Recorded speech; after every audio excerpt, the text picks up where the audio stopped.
Ms. Harrigan? We Here. have we And have Mr. Jinks. I'm here. Oh, okay. Oh, Mr. Jinks, sorry. Jim, I'm sorry. Couldn't see you. That's what Yeah, happened. I'm just audio. I'm not on my video on. Okay, we're all set then. And I see, Marilyn, I don't know if you make a note of all the other people that are here, but although not on the Well- committee, we have a number of other people that are Well, signed Chuck, in. I see Andrew Martelli, I see Sean Kimball, I see Sylvia Nichols, Chuck Nath, I got them. Matt Bowman, Yep, Dr. Solon, yep, I have him. and then from CRPP, we have Brooke Mitchell and And Jerry. Jerry. I've got both of them as well. Okay. Good. I think If you would all stand then for the Pledge of Allegiance. I pledge allegiance to the the flag of the United States of America America and to the and to the republic republic for which it stands, stands one nation, under under God, God, indivisible, with liberty and justice for all. Well, thank you all for coming. Jerry, this is basically your and Brooke's meeting. I'm going to hand it off to you. As you know, I have forwarded out the reports, the various reports that you sent out to everyone on the committee, plus others that are involved with the school modernization. So they've had an opportunity, if they had a chance, to take a look at the data already. But with that said, we're going to try to keep the meeting to an hour because we have some people who have other meetings they have to go to. So we have from now till 7:30 to explore what we found out here and what impact it has. So let me hand it off to you. Great. Well, thank you all very much tonight. We're at the end of the research process, so we're glad to be here tonight to present results to you. As you know, we'll re-present as many times as you'd like over the weeks ahead. Certainly on Monday, we'll do an abbreviated presentation, probably about 15 minutes. My task tonight is just to walk you through the results, taking up probably about 20 minutes of your time. Another few minutes I'll dedicate to a review of some of the cross tabulations of data. We won't go through detail on those. So I probably would be done in about 30 minutes, but please feel free to keep this informal, ask questions as we go along, or ask at the end as well, of course, too. So Brooke has just shared her screen, and we'll go ahead and get started. I'll pause after a reintroduction of the methodology in case there's any questions on that before we launch into the actual summary of findings. So we can actually move to slide 3. Just a reminder to everyone that the purpose was to collect input from residents regarding modernization of Cheshire Public Schools. In the end, we completed 400 random phone surveys. They were mixed access, which means they were both landline and cell. The other survey, the sister survey, was an online version, which was completely open to the public. Anyone could participate. And early on, we talked about that particular survey as important so that everyone felt like they can contribute and have input, and not, if they're especially not being selected at random for the 400 phone interviews too. From both surveys, we found 132 respondents in total self-identified themselves as owners or managers of a business that's located in Cheshire.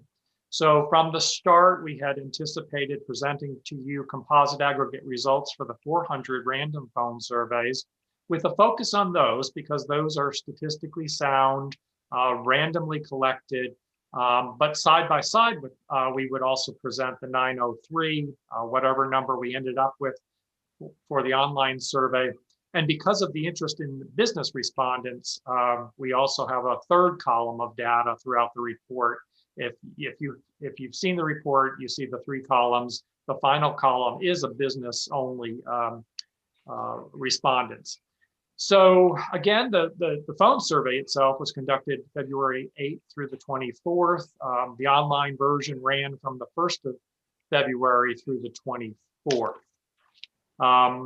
The survey, we worked together hand in hand on building this survey. We went back and forth. These were the areas for investigation that we settled on, and then we built questions within each of these chapters, if you will. So it was quality of life, standard of living, overall impression of both town services and public schools, interest in the planning process for school modernization, the perceived importance of modernizing Cheshire Public Schools, awareness, knowledge levels for the required needs that you've identified. One of the final sections was just overall support or opposition to modernizing public schools. We collected in an open-ended format opportunity reasons for support or opposition, sources for information where people generally go to get information about the school system, as well as the town, personal history of visits to public schools, how they use them, how often they use them. And then we collected demographics, which equipped us to do some cross-tabulations of data, identifying by subgroups their responses to core questions held within the survey. Regarding methodology, on slide 6, again, 400 completed interviews with residents at randomly selected. Then 903 residents completed the online survey, 132 business respondents. We point out on the third paragraph here that we do pay a lot of attention to the building of the survey to make sure that the questions are fair, they're objective, the scales are balanced. You've all seen surveys that have really out of balance scales. So we spend a lot of time on that, and that's our obligation to you to make sure it can't be criticized for being for not being objective. We also watch over the scales, either numeric or verbal, so that those are balanced. And then even placement of the questions are important too. So on the telephone survey, calls were made 5 to 9 p.m. weekdays. We added some weekend time to catch people who are generally not home in the evenings. You qualified if you were a Cheshire resident and 18 years of age or older. We pulled sample by census, so it's approximately proportional to population contribution within the given Cheshire census tracts, group blocks, and blocks. A super random digit sampling procedure allows us to get through to the residential phones, and then we purge out, we eliminate business phone numbers because it was a residential survey. Statistically, for those of you interested in the statistics behind it, at 400, we're at about plus or minus 5% at a 95% confidence level. So those of you that remember your high school or college statistics, that is to say that if we repeated this 100 times, we would, 95 out of those 100 times, we would fall within that margin of error of roughly plus or minus 5%. But please don't make us do this 100 times more. So the online survey, the next slide, programmed, then it was broadcast, and it was available to anyone that heard about it, was invited by way of email, saw it on a post perhaps on social media, saw it on a website, saw it in the news, received an email advising people of its availability. So that was out there, and as I said, that was fielded February 1st through the 24th. So I'll pause and just see if there's any questions before we hit the summary of findings. And I can only see about 5 or 6 people, so Okay. if anyone else has a question, you may have to speak up. Okay. Well, then let's go ahead and go right to slide 11 on quality of life. Now, we predicted that you would find a really positive quality of life among residents living in Cheshire. We were a bit surprised that you were at 98.5%, which is just overwhelmingly positive. And what's interesting to researchers here is that the very good and the very good is 65.8 and the good is 32.8. The normal bell curve would be reversed. So that just shows researchers' intensity there.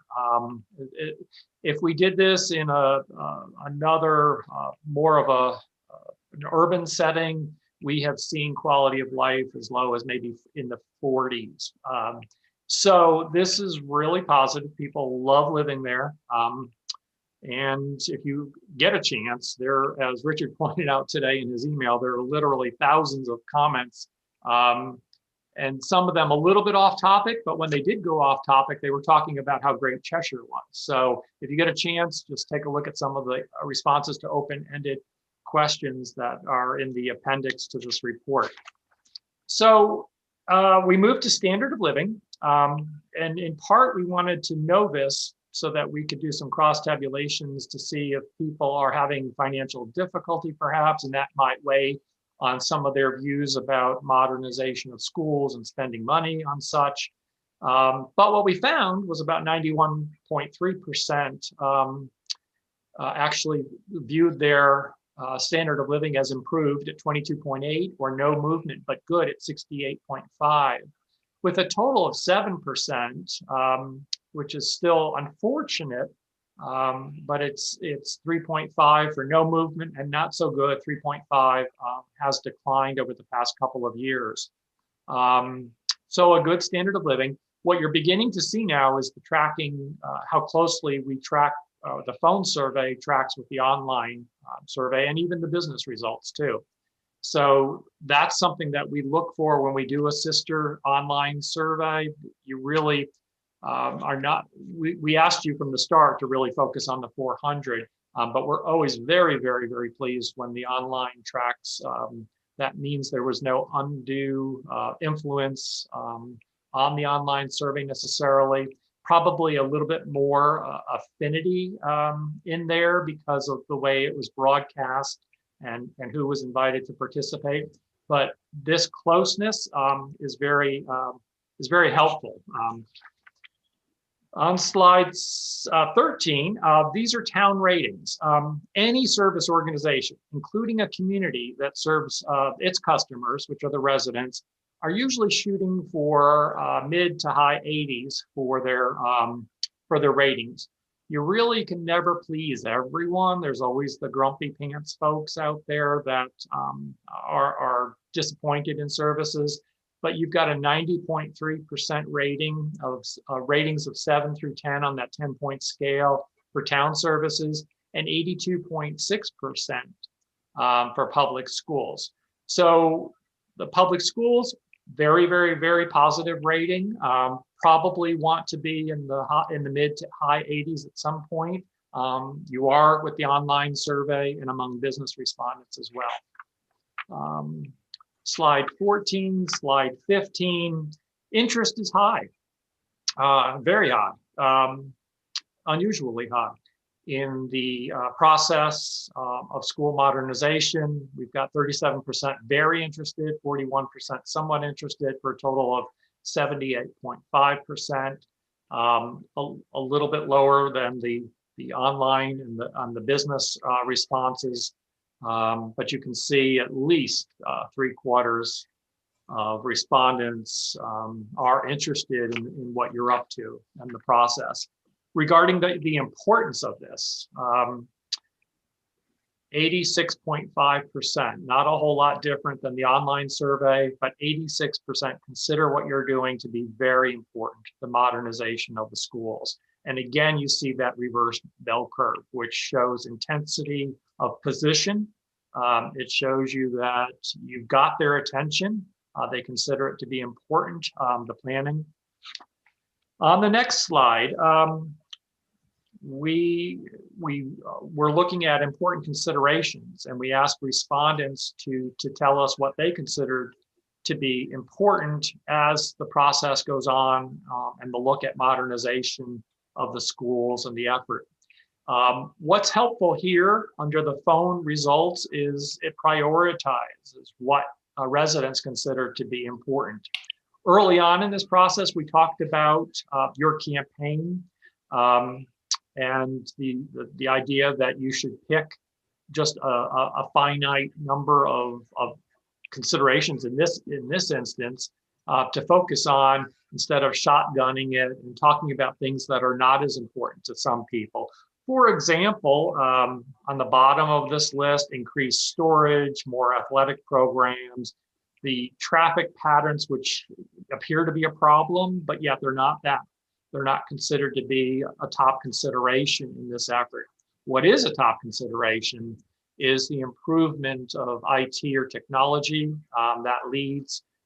Schools should improve air quality, ventilation, so it appears word has gotten out that there's an issue with that. Modernizing the schools in general, the renovation, meeting ADA requirements, energy efficiency, space for learning, teaching, overcrowding and meeting space needs going forward. Those are the things they want you to consider. Now, why is the percent from the online survey somewhat different? It's because the phone survey was unaided. The online survey, of course, they had this list. So they're going through the list and they're checking off the things that they saw that they said, oh yeah, these are things that are important to me. What you should be looking at is the prioritization. And generally, if you look at the top half of it and the bottom half of it, they pretty much line up. There is some stark differences, such as schools that are safe, 20%. It just didn't come to mind. It may be that on a phone survey, they're thinking, well, of course, they're going to try to make the school safe and secure for students and faculty and staff. But when you see it online, of course, you click it off because that is important to them. So you can see why there might be some differences, but here you should be looking at the prioritization. And generally, for the most part, they're pretty much the same. The bottom half is the bottom half on both. On awareness and knowledge, these track pretty well between the two surveys, again, on prioritization. Strongest awareness is at the top of that list. The demand for school services and operational costs are increasing. It costs more to keep up and maintain older buildings. Buildings were built in the 50s. So there is some awareness of these, and these are the things that you should convey. If there are other things here, such as ADA requirements that you think, as you just heard in the previous slide, are important, and it's lower in awareness, those are things you should talk a little bit more about in your messaging and your communication going forward.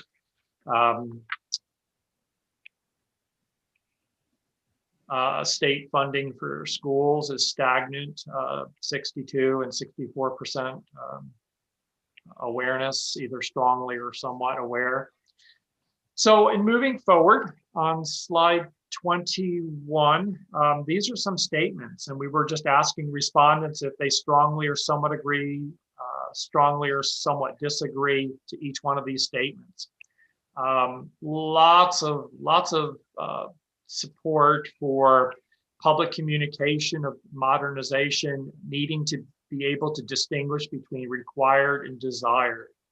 I think they want to know the things that you have to do, such as ADA upgrades, as opposed to things that you don't necessarily have to do, but it's desirable.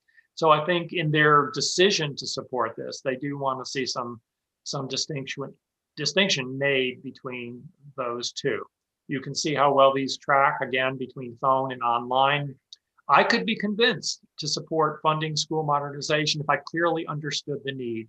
So once again, it all comes back to the communication group and getting the word out that there is a need for this, and that your residents have just told you that they could be convinced to support this if indeed you could clearly define the need. They believe, 88.5% and 86.3%, that modernizing public schools are important to preparing and graduating competitive students. Modernizing public schools in Cheshire are important to maintaining home property values, 87, 88%. having modern school facilities in Cheshire will impact economic development in a positive way, 82, 83%. And then education quality is impacted by the quality of school facilities, 81, 83%, actually 82 and 83%. On support and opposition, you know, I think I might have said this from the beginning, and I don't mean to sound harsh, but our job here was not to care about how the results came out, but to do a good job for you and accurately depict what residents are feeling and saying. So you can imagine over the years, we've had to go to clients and say, there's no way you're gonna win a referendum, a plebiscite, a vote. It's not gonna happen. You have not presented costs yet. So that will impact some taxpayers, but you're starting out with a foundation of 84.8% strongly or somewhat favor school modernization in Cheshire. So you're starting out at in a good position, in a good place with a good foundation. And again, that bell curve we've talked about, you know, the 50.7 opposed to the 34% that say somewhat support. That's important because there's some strong feelings about this out there. 11.1% are opposed, either strongly or somewhat. You've got some folks that are already saying the 2.5% that, well, this is going to depend. And I would surmise that depends means what's it going to cost? And even some of the unsure don't know, are probably waiting to hear some dollar figures. So you've got some folks that could move into the opposition column. And again, based on the cost of the taxpayers, you might find some growing opposition, but you're starting out in a really good place. On the next slide, we talk about the two open-ended questions that followed that support opposition. We asked everyone to report the reasons why they're in favor and the reasons why they're opposed. And we've presented those. There are lengthy, probably into more than well over 1,000 comments. We encourage you to read through them to get a better feel and understanding of what their concerns are, what they both positively in favor and positively opposed, but get a good it'll help you get a good handle on the thought process for some of these respondents. A phone survey, they were a little bit quicker in their responses, and the researchers recorded them. Sometimes in the open-ended, as you can imagine from probably public hearings, they could type for quite a while. So there's some lengthy responses, which we encourage you to take a look at. On communication, on slide 26, we just asked people what their sources for information were, where they got their information about not the schools, but also the town. I guess you have a pretty popular local printed newspaper that led the list. The next, it's followed by friends, family, neighbors, coworkers, internet, websites. And again, there's a bit of a difference between online and phone here because the phone was unaided. It had to be top of mind, come to mind in order to report it to the researcher on the phone. But the online, they actually saw this list and went down and just checked those things. So there's some differences. Some people, may not have recalled some emails they get, and the way the surveys were the broadcast online too may have been the reason why it's 32.4% for emails under online, but only 8.5 under phone. But this just gives you an idea, because in communication, anybody, any organization is going to want to be where people go. So it gives you some guidance as to where you should be. Radio doesn't seem to be something that you should pay much attention to. I shouldn't have said that to those that are looking for advertising dollars, but it just gives you some direction. On the next slide, you see where people are, social media platforms, lots of Facebook, lots of Twitter, Instagram, YouTube, LinkedIn, Pinterest. So those are that's where you need to be. The differences between phone and online here.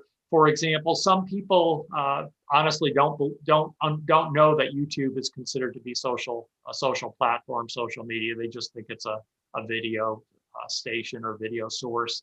So that might be the reason why there's a bit of a difference between the two. But generally, the top of each list is where people are, and that's probably where you should be too in communication.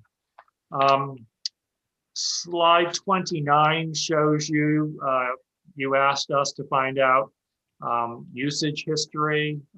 This gives you a prioritized list of where people have said they visited or they've used mostly. The high school came out on top, followed by Dodd, Highland, Doolittle, Norton, Chapman, Darcy.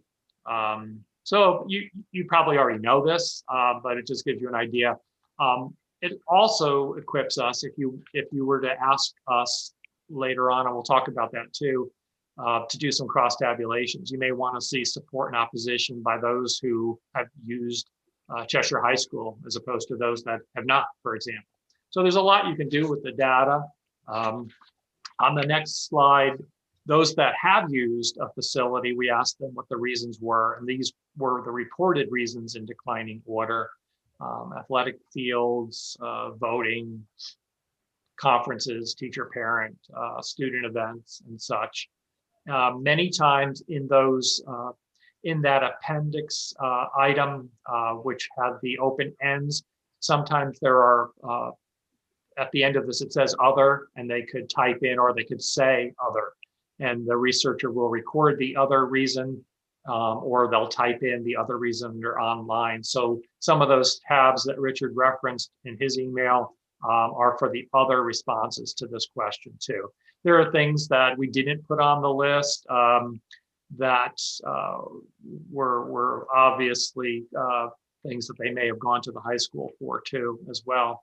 So that just gives you an idea of why people are going there. I think this started because we know sometimes that those that have actually visited facilities are more inclined to support upgrading and modernization because they can see condition as opposed to those that have not been into the facilities.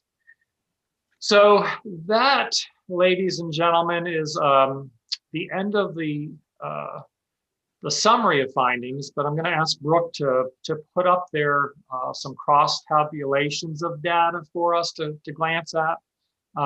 We won't have time to go through a lot of those tonight, but I just want you to know they're there, and I also want you to know that that if they're not there, because what we did is we took our best guess at what the core questions are and the demographics that we might want to cross them by. For example, the crosstabs that we ran, we did under 15 years, or 15 years or less for residency, and over 15 years. We did age, we did no children, we did income, less than 75, 75 to 200, over 200. We did the attendance areas, Chapman, Doolittle, Highland, Norton, and we also did gender. Are we, Brooke, are we set to share your screen, or do you need some more time? Can you see it up now? I still see the thank you for the opportunity to present slide, the final slide. Okay, I have it up on my screen, so it must take a second. I might stop the share and reshare it then, if that's what works better. Is that there? Yeah, there you go. There we go. Okay. Thank you. So this, without going through every one of these, because there's, I think, 6 pages of these. This just shows readers the differences in positions on these questions by demographics. For example, if you looked at the report you saw in the phone survey, we had pretty much 50-50 male, female, and support, awareness, interest, all those things are gender driven. Males are a little bit less likely to support modernization. Females are quite a bit more likely. So it gives you some guidance. The importance, for example, those that lived here on the first page, those that lived here for under 15 years are consider modernization more important than those that have been here over 15 years. And by seeing that, you're probably going to guess that the older you are, the less supportive you are in modernization as well, too. And you'll see that when you get to the age one, too. But what we did with this is we yellow highlighted things that struck us as different. There's some differences in that particular demographic. So on slide 2, support, you can see on the bottom there, the composite aggregate data showed 84.8% support for modernization. Among younger respondents, it's 95, 35 to 54, it's 90, and then it drops to 75% at 55 and over. You probably know this, but it's something that you'll need to pay attention to. In communication, there are ways that you can get to the older respondents explaining your position. You can also get to men and explaining your position. There are ways to just communicate directly to those constituencies that are going to need a little bit more convincing. On slide 3, you see a little bit of difference there in support on the bottom, question 25, no children.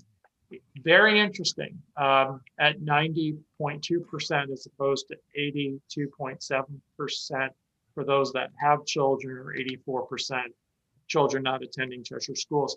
So you would think that would be reversed, but they might be there for you. You take a look at the other questions in there. Do they think that a modernized school system helps improve property values, for example? So there are other reasons why people may be supportive that help make this more logical, because you would, again, think those with children. But then again, sometimes those with children have lower incomes too, which is the next slide on page 4. So that question 25, is driven a bit by income. So it's 76.4% at less than 75, and then it's up at 90 for those above $75,000 too. So I'm at about half an hour. So what I'd like to do then is just ask you to take this and look through it, and hopefully those that will work on communication going forward can use this as a tool, a helpful tool. And anything that's not on here, we can do. We suggested to you there's no cost in that. Just pass on your requests for cross tabulations to Richard, and he'll pass them on to us, and we usually can get that back to you in about 24 hours. So I'll turn it back to Richard, who can moderate any questions that you might have, or any conversation that you might have among yourselves. All righty. And then, Brooke, if you can take yours off just so that I can see everybody. There we go. Sure. All right. I did find it interesting, if you get a chance to go through and take a look at some of the comments. Not surprisingly, what you found were a large number of people very positive about the school modernization process, people who had children in the school who were looking to see us move forward.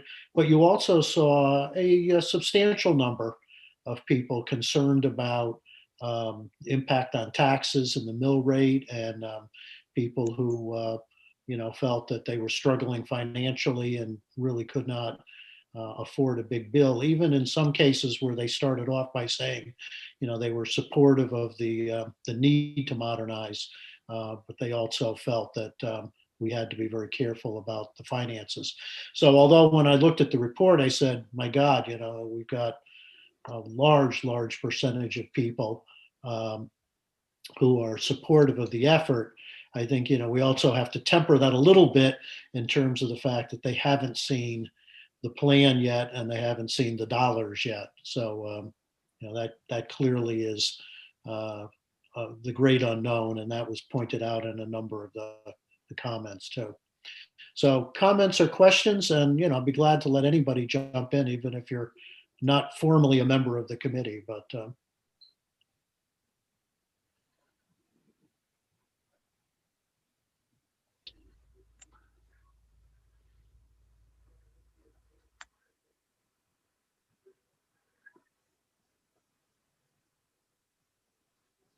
nothing? I do have a question about the online portion of the survey for Jerry. Sure. We might have talked about this before, I don't recall, but were you able to tell, I assume you're able to tell if a person completes that online survey more than once, right? Is there like an IP address signature or something, or are you not able to tell that? Yeah, Brooke is smiling, as you can see, because she has screens on her computer and she watches that pretty closely. And she looks for IP addresses that submit more than one. So I don't think that happen. It can happen. But Brooke, do you want to comment on that? Sure.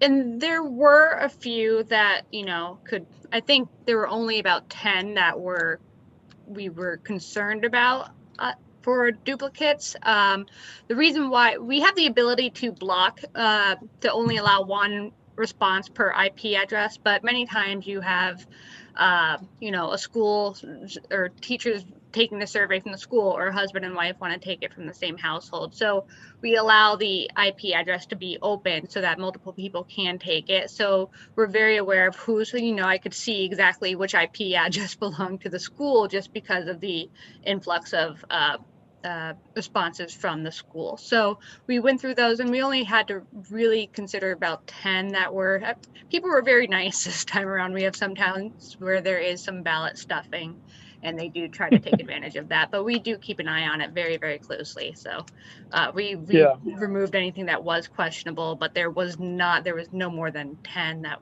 made us question whether that was the case or not, which was very impressive. And I think if you look at the numbers of the online survey versus the calling survey, they weren't that off. So you could tell that there was not a group of people on one side or the other that was going out of their way to skew the results. Correct. And I was going to say that they seem to be similar, so that would indicate that there probably are mostly unique respondents. But that's good to hear that you guys were able to kind of monitor that on the back end. So thank you. Yeah, I would like to follow that up, Jim, because that was a question I had, and I think that I resolved my question just by your final statement. But what prevented one of the 400 or all of the 400 people that you spoke to on the phone from also completing the online survey? Because that would skew the number of respondents. Is there any way to determine that? No. However, I think some people, I can check the call center. I think some people that got a call might have said, "Oh, I just finished the same survey," so they didn't process through it. I can check to see if that happened. I can tell you that would be very rare that someone would take the time to go through both of those surveys. So if it happened, it might have happened once or twice, but I wouldn't be concerned about it. People typically tell us not wanting to do it on the phone, that they've already done it. So okay, and I'm pretty confident in that response, but it did cross my mind that. No, it's a good question. It's a good question. But it does point out also the importance of focusing on the phone information, as that is statistically laid out. The other, if it tabulates similarly, that's fine. But, that was open to anyone and could be skewed in a number of ways. Right. Other comments, questions? Ann, were you starting to say something and you got cut off? I just wanted to say thank you to Jerry and team and Brooke. I think this information is going to be really valuable as we look to, where we need to get our message out more fully and what parts of the message are already being heard and what parts aren't. So thank you. Oh, thank you. I have another question too for Jerry. And I echo that too from Ann, that you guys are, you delivered the survey precisely when you said you would. I've only been able to skim the report so far, but it looks very well done. So thank you very much for that. Question I have is on the business audience that we were able to collect information from, did you do or can you do some separate crosstabs for that group or no? We can. We didn't because of the low number. So okay. It's 132, right, Brooke? 132. So we can run some crosstabs and we would be happy to do them. We just wouldn't put them in a report because I think what you'd be looking for is red flags, things that really stood out among those results. So if Janet, you have some thoughts on what you'd like to see crossed, or even some that we've already done that you'd like to see done just among the business respondents, happy to do it, but we're just going to keep reminding you that when you take and you break out the subgroups, you're running into numbers sometimes in the 10s or 20s that statistically that's just a tiny little cell, a tiny little subgroup. Right. So, but happy to do them though. Okay. Yeah. When I get a chance to look at the report more, I may come up with some ideas for that. But yeah, I understand that the statistical relevance of whatever we look at might be questionable, but it's good to know. Well, I would be interested, for instance, in how many of these business people have students in the schools, because their numbers came out very, very similar to the overall numbers. And I thought that the business people might be a little more sensitive to the cost of the schools and the tax implications. And it didn't appear to be dramatically different from the population as a whole. So I'd be interested in some kind of a breakdown that we could see there. And I think looking at whether they have children in the school and age and some of those kinds of things might be helpful. I know that the town council is very aware of the business community and making sure that when we finally do go out with a plan, that they are supportive of that plan. So I'd like to make sure that we have as much information as we can get on that. So Richard, what we'll do is we've already provided you with the composite aggregate results for the phone and the online. So I'll ask Brooke then tomorrow to just run the composite for the 132. So we'll start there, and that will give you the answers to your questions, such as did they have children in school there. So We'll get that to you tomorrow. Good. Kate? So I didn't have a chance to look through everything, so I apologize if I missed it. But in the Excel spreadsheet, I was looking for, we had asked people if they wanted to put their email address, and I didn't see that anywhere. Was that sent to us or? A separate file.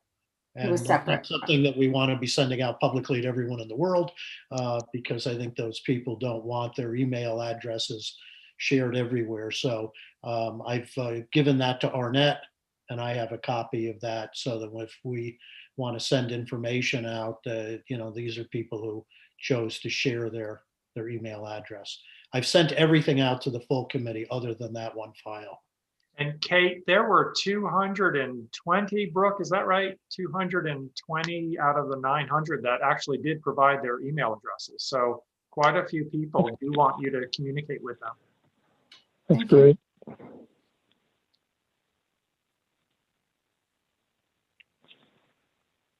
Anything else? Andrew, Matt, Sean? Yeah, if I could just say thank you to Brooke and Jerry and the team. And I'm not surprised that so many people participated in the survey, but I'm extremely encouraged that 85% either somewhat or strongly support modernization in the schools. So I guess this is all, we're going down the right path. And so thank you to those guys, and thanks. Jerry and Brooke, if I could just piggyback on Andrew's question, or I guess his comment there. You guys do this for a living. You see a lot of these survey results. In terms of that level of favorability, where does this compare to what you've seen in other communities? And I appreciate every circumstance is different, but is this on the high side, about where most communities fall? Where would you see it? No, it's on the high side. You know, probably half the time we get to put the dollar amounts in, the dollar amounts are known. So we can test at different dollar levels. So they get a better read on what might happen. But the other half, they don't have the figures yet, like you don't have. But, you know, having, like I said, starting out at 85% and having that reversed bell curve with the 59 or so percent, that's, you know, you're in a really good position now. And even if the cost is high, there are people that said to you, I can be convinced if you show me the need. And so many times our clients take these surveys and they bring people into the schools. They do tours for that 25% that haven't been in the schools. And they start that campaign. They start getting people in there to see the need, to see sometimes the crumbling walls, unfortunately, and the space issues. So as was pointed out tonight, this is, you know, our job here is not to help you win a campaign, Right. Yeah, but to give you the tools for you to mount such a campaign, if that's your desire. And then down the road, if costs become more available, there's other things that you can do to get more public input.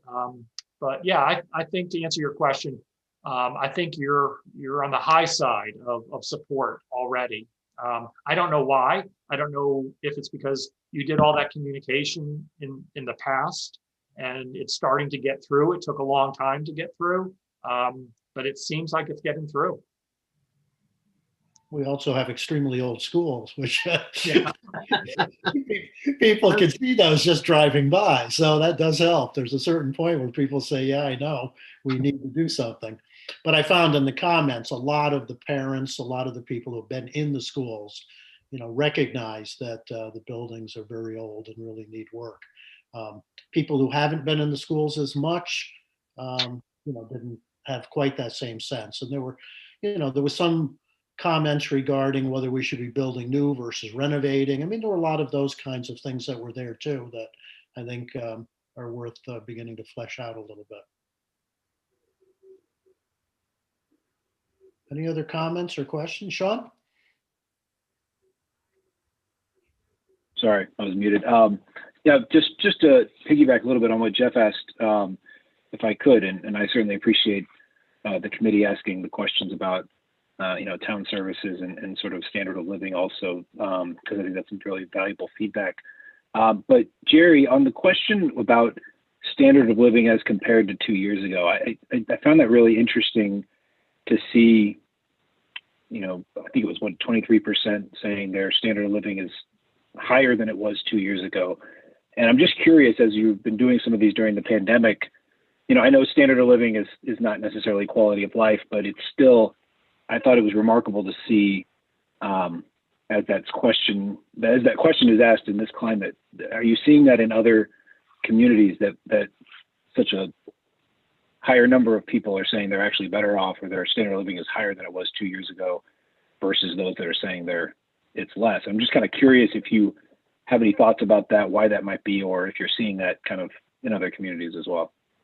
Yes, good, really, really good question. And that's why we asked you if we could plug that question in there too, because we just really wanted to see if those were low numbers, does that contribute to less support for what could be a costly effort in modernization? Two things. One, it was 3-to-1. It was 68% that said no movement over the past 2 years. So that's not necessarily good, but they're saying no movement, but good. You know, my standard of living is still good. and then it was 22% that had improved. The second point is that, yes, we're surprised because of all that happened for the entire year of people out of work or working less and fewer hours. It's not happening so much for our suburban clients or even our rural clients. They seem to have been able to maintain a standard of living, maybe two people in the household working, one isn't. So I think this would be lower if this was done in the urban areas, perhaps slightly. But again, the 3-to-1, 22% to 68% for improved, no movement, but good. But yeah, I think, to be honest, I think most of our staff are probably have been pretty surprised over the past year that these numbers didn't take a dive. Okay, I appreciate them. Any other comments, questions? Anything in particular you want Jerry to address when he speaks to the full committee on Monday? I don't know what, Jerry, what was your plan in terms of presentation? Were you going to go through the same PowerPoint, or you? Yes, and I know I have only 15 minutes, so I will launch through the introduction and methodology very quick. There's about 30 slides. Typically, they take about a minute each on average. So I'll launch through the introduction methodology and just really focus on the summary of findings. And that should be about 15 minutes. I won't spend any time on crosstabs except to say that they're there. Well, see, I was going to suggest the opposite, that you might want to spend a little bit more time on the crosstabs. I think some of that information is very interesting to people as they kind of dig a little deeper. The expectation from the full committee was that everybody would either sign in today, as several people have, or will watch it on our YouTube channel, so that all the committee members, if they follow through with that, will have seen what you've presented today. So I think, when you talk to the group on Monday, you could begin with the assumption that most of what you talked about, people have heard. Okay. And you can, spend a little bit more time digging in a little bit. For instance, when we talked about some of the business information, I think that might be of particular interest. And I don't know if the committee has anything else in particular that they would like Jerry to really address on Monday. I don't know where you're going to be in that agenda. It could be a very long one. I know last time you presented, you were got to see a lot of other business first. I haven't talked to Chuck about the agenda, whether you'll be early on or not. I know there's a pretty heavy agenda coming on Monday. Chuck? Yeah, Rich, real quick. So the first is the agenda. It's the the first main item on the agenda for that reason, before we get into deep discussion of the scenarios, et cetera. So it'll be early on in the evening. And the second part, we're not limited necessarily to 15 minutes. I want to dispel that notion. It's really the idea that you said everybody would watch the presentation this evening, so they understand the methodology and come prepared with any questions, and maybe just hit some of the cross tabulations and the high notes of the summary as an introduction to that. That's all. Rich, you can't see me, but I can see you. I agree with that. I think that if you count the people here, more than half of the committee is in this meeting tonight, right now. So we have seen that information that you've given us.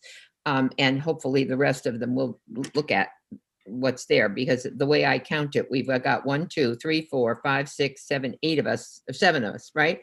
And so that leaves a few left. So I would like to see it a little more in depth. I also think we need to do what you said, Jerry, give a summary, because is this committee meeting publicized to the general public as well, this one we're on right now, or is this just a committee meeting? I put it on Facebook, and it does have a YouTube that. Okay, but that- our regular committee is on YouTube and people are used to watching the whole committee meetings on YouTube. So I think it's important that we give them the summary notes, just as you suggested, Jerry, because they have not been party to this conversation, but to repeat all of this again for us, I think we could save time and get maybe in more depth if we highlight some of the other issues as well. Okay, And we can make a note also. I mean, Arnett will be putting the slideshow and the report into our webpage. So people, we can put that onto Facebook and make it known that that is available for people who want to take a look at the original material. Anything else? As I promised, we would not run over an hour. We have a couple of people have to go off to some other meetings. It's at 7:26. So if there is nothing else, I did have on there plans for future communication efforts, but I think we'll hold that off with our committee until after Monday's meeting, and we'll get back together and talk about where we're heading from there. But I thank you all for giving us some time this evening, and I'll take a motion to adjourn. So moved. Second. Seconded. All those in favor?